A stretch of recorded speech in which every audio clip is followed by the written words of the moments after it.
Hindi, kausap ko na dati, siya, no? nung na-operahan siya sa Pigsa, Wilson. hospital din siya. Oo, lagi mo kung matawag, Miya nga ang tawag.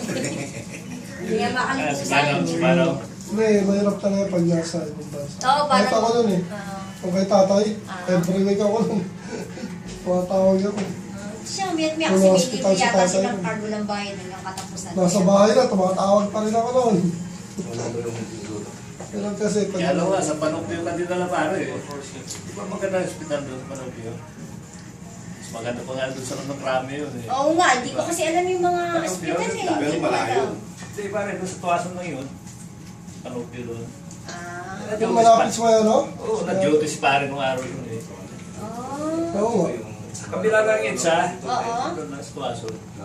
Sa Panopio. Eh sa Rame, daming pasyente. Libre mo pa. Tinabi mo yung... Card mo? Ah. ID mo? Ayun, ganun lang po.